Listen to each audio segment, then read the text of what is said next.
ሰላም እንዴት ናችሁ? የነጅሆም ቡቲንግ ቤተሰቦች ሰራተኛዋ አደይ ተከታታይ ድራማን ይዤላችሁ መጥቻለሁ። ላይክ፣ ሸር፣ ሰብስክራይብ በማድረግ እስከ መጨረሻው አብረውን ይቆዩ። ዛሬ እንግዲህ ዳኒ ቤት ውስጥ እንደተደበቀ አልወጣም ብሏል።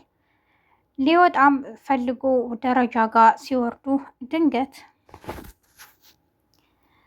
ድንገት የፍቅር እናት ከአሹ ጋር ስታወራ ሲዋት ተመልሰዋል።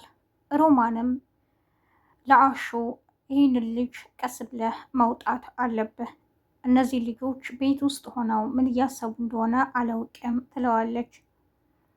ፍቅርም አሹን ስለለመነችው ለእናቷ መናገር አልፈለገም። እስካሁን ድረስ እንደተፋጠጡ ናቸው። ሮማን ድንገት ነበር ምግብ ልታደርስ ሄዳ ያየችው። እሱ በጣም አይናውጣ ነው የቤዛ ወንድም እና ይቺን ለምንድን ነው የምትለማመጫት እያለ ፍቅርንም ምንም ስርዓት በሌለው ንግግር ይናገራታል። አሁን ሰተት ብለህ ቤት ድረስ እንደመጣ አሁን ቀጥ ብለህ መውጣት አለብህ ትለዋለች። እኔ እኮ ነግሬያለሁ ዴቭ ባሌ ነው ትለዋለች ደግሞ። እሱም አትቀልጅ እያለ ምንም ሊሰማት አልቻለም። ባቡሬ እናቱን ፍለጋ መንገዱን ሁሉ ይዞራል። እዚህ ቤት እጠራጠረዋለሁ ያለውንም በር ይደበድባል። ማንም ሊከፍትለት አልቻለም። ዳይመንድም አብሮት ነበር። በጣም ብዙ ቆረቆሩ። ራቅ ብለውም ቁጭ አሉ። በቃ እዚህ የሚወጣና የሚገባውን ማየት አለብን ይላሉ። የዳይመንድ የባቡሬን እናት ያገቷት ሰዎች ወደ ቤዛ ወንድም በመደወል አንዲት ሴት ነበረች፣ እናት ናት እና አግተናት ነው፣ እሷን ልትጠብቅልን ትችላለህ በማለት ነበር የጠየቁት። ሌላ ነገር አድርግ እንዳትሉኝ፣ ለመጠበቅ ከሆነ ችግር የለውም ስራ አይደል እጠብቃታለሁ ይላቸዋል። እሱም ከነ ፍቅር ቤት እንዴትም ብሎ መውጣት ይፈልጋል። ፍቅር ወደ ሳሎን ልሂድና እናቴን አይቻት ልምጣ ትለዋለች። ሮማንም ወደ ፍቅር እናት በመሄድ የተፈጠረውን ሁሉ ለፍቅር እናት ትነግራታለች። ፍቅር አይ ውሸቷን ነው በማለት ትሸመጥጣለች። በዚህ አጋጣሚ ግርግሩን ተጠቅሞ ዳኒ ወጥቶ ሂዶ ነበር። የፍቅር እናት በጣም ተናዳ ወደ ፍቅር ክፍል ስትሄድ ማንም ሰው የለም። ሮማን ለምን ተዋሻለሽ ትላታለች። እንዴ እትዬ እኔ አልዋሸሁም ነበረ ትላለች። አይሽ እሷም አሹም ሁላቸውም ተባብረው በቃ እኔን መጥፎ ለማድረግ ነው ትላታለች ለእናቷ። አሁን አሹና ሮማን ሄዱ ሳሎን ጠብቁኝ፣ ከፍቅር ጋር የማወራው አለ በማለት ለፍቅር ብዙ ነገር ትነግራታለች። መቼ ነው የምትቀየሪው? መቼ ነው የሰዎችን ንግግር የምትሰሚው? እኔ እናትሽን እንደዚህ አድርገሽ ማናደድሽ ምን ትጠቀሚያለሽ? ስንት ሆኜ አሳድጌሽም ትላታለች። ፍቅር አሁንም ምንም ልትሰማ አልቻለችም። ውሸት እንደሆነ ሁሉም ነገር ትክዳለች። ባቡሬና ዳይመንድ ራቅ ብለው ስለተቀመጡ ድንገት እዛ ቤት የሚቆረቆር ሰው ያያሉ። ይህን ሰውዬ መያዝ አለብን በማለት ከኋላ ነበር ተደብቀው የያዙት። ድንገት ሲዞር የቤዛ ወንድም ነው። በጣም ይናደዳል። እዚህ ምን ልታደርግ መጣህም ይለዋል። እንዴ ምን ላደርግ በዚህ ሳልፍ ዝም ብዬ ነው ይላል። የቤዛ ወንድም ምንም ለመናገር ፈቃደኛ አልሆነም። የሆነ የምታውቀው ሚስጥር አለ ስለ እናቴ፣ ስለዚህ መናገር አለብህ እያለም በጣም ብዙ ይደበድበዋል። የቤዛ ወንድም ምንም መናገር አልፈለገም።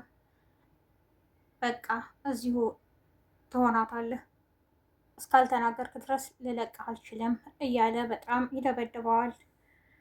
ለሊ እኔ መሄድ አለብኝ፣ በእኔ ምክንያት ነው ማዘሯ እዚህ ነገር ውስጥ የገባችው በማለት ቤት ውስጥ በጣም ትጨናነቅና ራሷን ስታ ትወድቃለች። ድንገት ሩታ ስለነበረች ሩታ ወደ ዶክተር በመደወል ዶክተር ቤት ድረስ መጥቶ ክትትሏን ያደርግላታል። ራስሽን መንከባከብ አለብሽ፣ ለምንድን ነው እንደዚህ የምታደርጊውም በማለት ተናግሯታል። አይ በቃ እኔ ጥሩ ሙድ ላይ አይደለሁም፣ ነገሮች ሁሉ የተፈጠሩት በእኔ ምክንያት ነው፣ ማዘሯም የታገተችው በእኔ አክስት ነው፣ እኔን ለማግኘት ስትል በእሷ ተጠቀመች ትላለች። አሁን አንቺ ማድረግ ያለብሽ ራስሽን እንክብካቤ እንጂ ሌላው አያሳስብሽም። አሁን ያለሽበት ሁኔታ እኮ ጥሩ አይደለም ይላታል ዶክተሩም። ሩታ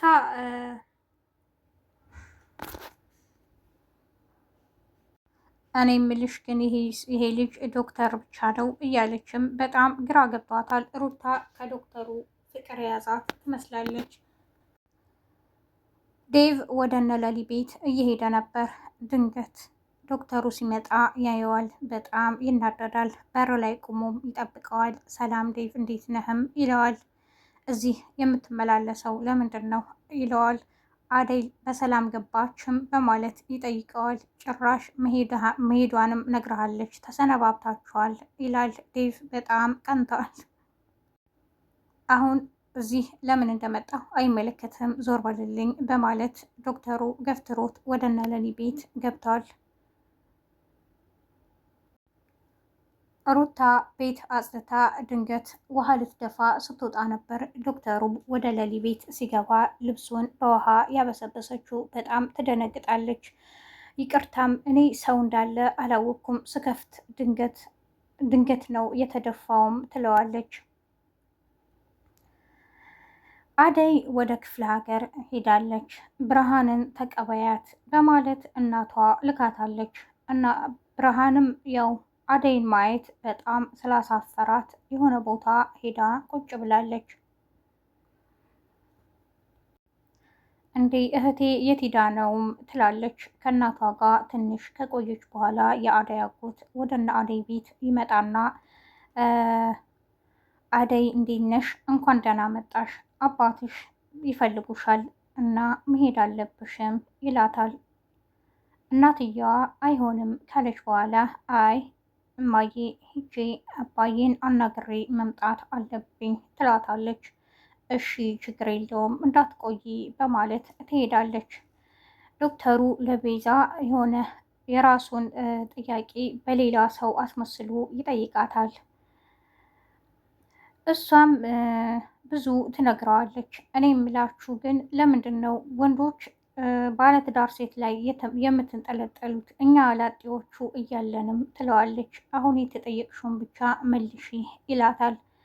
በመጨረሻም ምንም የምትመልስለት ስላልጣመው ውጭሌ በቃ አመሰግናለሁ ይላታል። ግን በሰላም ነው ጥሩ አይደለህምም ትለዋለች። የዛሬው ክፍል ይህን መስል ነበረ። ነጅሆም ኩኪንግ ላይክ፣ ሸር፣ ሰብስክራይብ በማድረግ አብራችሁን ስለቆያችሁ አመሰግናለሁ። አዲስ የምትመጡ ቤተሰቦቼ ነጅሆም ኩኪንግ ላይክ፣ ሸር፣ ሰብስክራይብ በማድረግ የነጅሆም ኩኪንግ ቤተሰብ ይሁኑ። በያላችሁበት የዓለም ዳርቻ ሰላማችሁ ይብዛ።